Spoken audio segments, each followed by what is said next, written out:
go from this to this.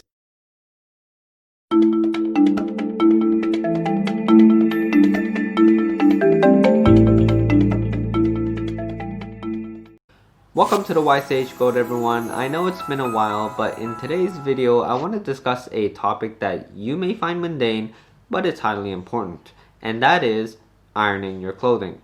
I'm fully aware that all of us are in a rush in the morning. We don't have a lot of time, so we take whatever we find in the closet, throw it on, and head about our day without ironing it. However, by going to work or school in wrinkly clothing, you're seriously crumping your style, you look disorganized, and you negatively affect the way people perceive you. So in today's video, I'm going to teach you how to easily iron a shirt. But why Sage? I can easily take my shirt and ship it to the dry cleaner. They can do it for me. Yes, you totally can. However, doing this over a long period of time can get quite expensive and end up costing you a lot of money. How do I know?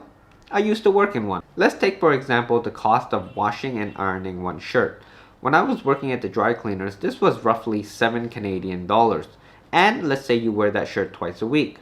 That's $14 a week, which leads to $56 a month, which ends up being $672 a year. That's almost $700 just to maintain one shirt. If you're working in a profession where you have to dress formally and wear collared shirts, you're most likely wearing 5 different shirts a week. Think about all the money that you could have saved and spent it on something better. Instead, you took it to the dry cleaner, wasted all that money when you could easily do it at home and eventually get better results. So without further ado, let's get ironing. So this is the shirt to give you guys a comparison of before and after it is ironed.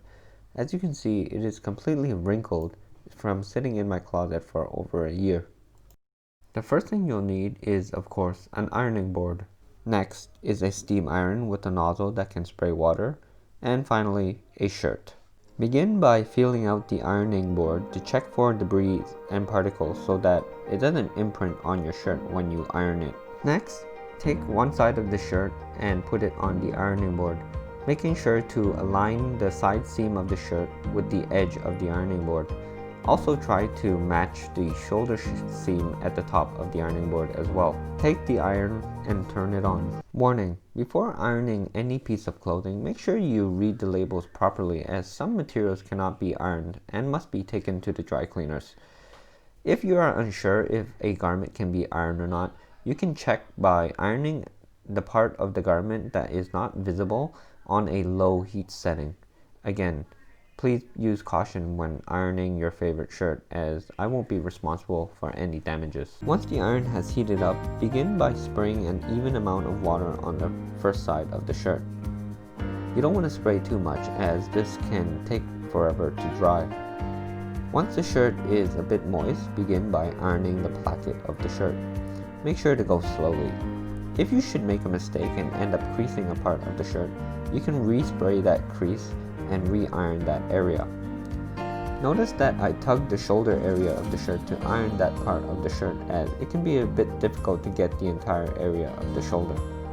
Never leave the iron on any part of the shirt for a prolonged period of time, as this can burn or sear the material.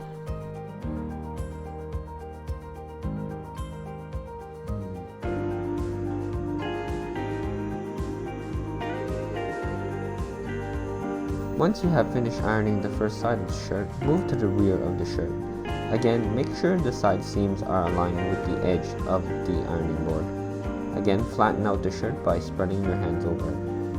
And repeat as you did with the first side by spraying an even amount of water throughout the material.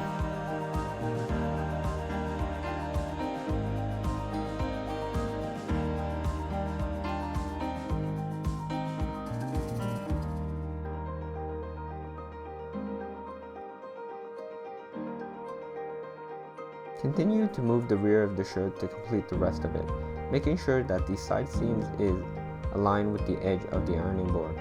Again, spray an even amount of water and go slowly.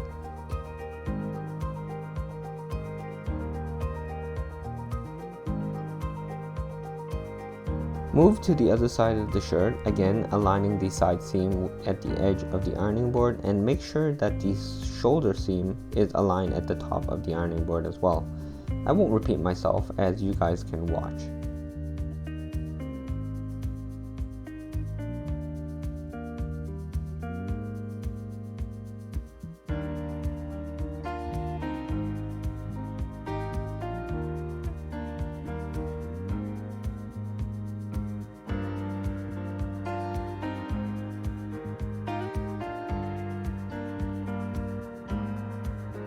Next is the collar. Flatten it out by spreading your hands over it, and you may want to spray this area with a lot more water as the collar usually has a lot more material and is thicker.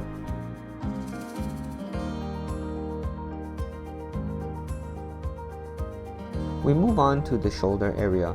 This can be a bit tricky as when you lay down the shirt, that area tends to bunch up and makes it difficult to iron without getting any wrinkles. The key is to try to align the seams along the edge of the ironing board as I said before.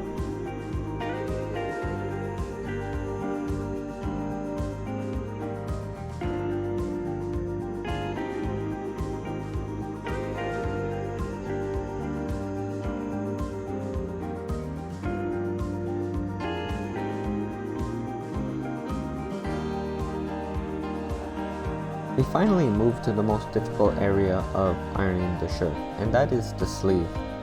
I find this to be difficult because, again, this is part of the shirt that bunches up, and when you iron it, you tend to get a lot of creases. One thing you can do is try to shake out the shirt and flatten it out by spreading your hands over it. Make sure that the seam is facing you, the seam of the sleeve, and if you notice there is a pleat close to the cuff, make sure that when you iron this area, it aligns with the seam of the shoulders.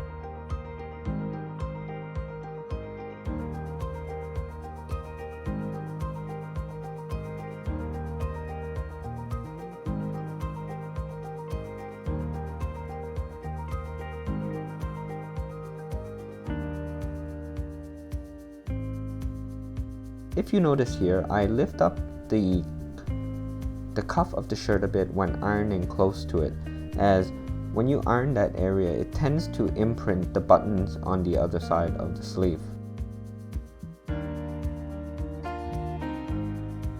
We move on to the cuff, the last part of the shirt. Again, this is similar to the collar as you want to spray a bit more water because it contains a lot of material and is generally thicker than the rest of the shirt.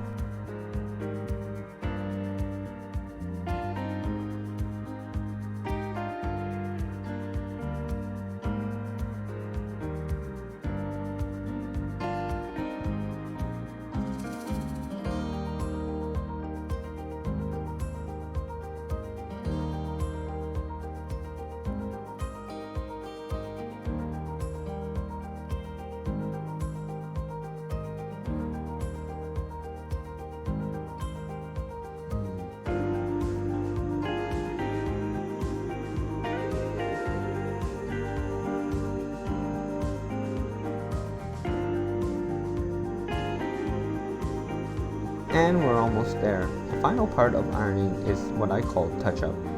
When you are ironing the shirt, you tend to manipulate it and some creases do form because of this. You can quickly go over these since you have already ironed most of the shirt, and the creases will remove even much quicker.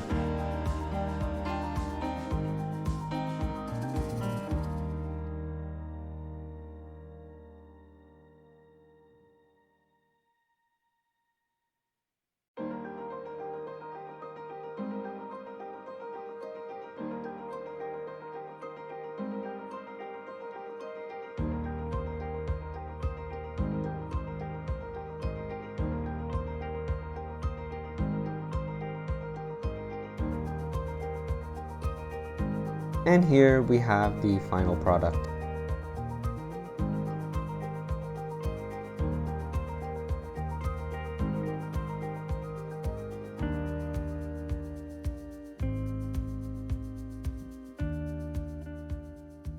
That concludes my video for today, guys. I hope you learned something useful there. And just remember, you may not care whether your clothing is ironed or not, but other people do. And trust me, women do take notice.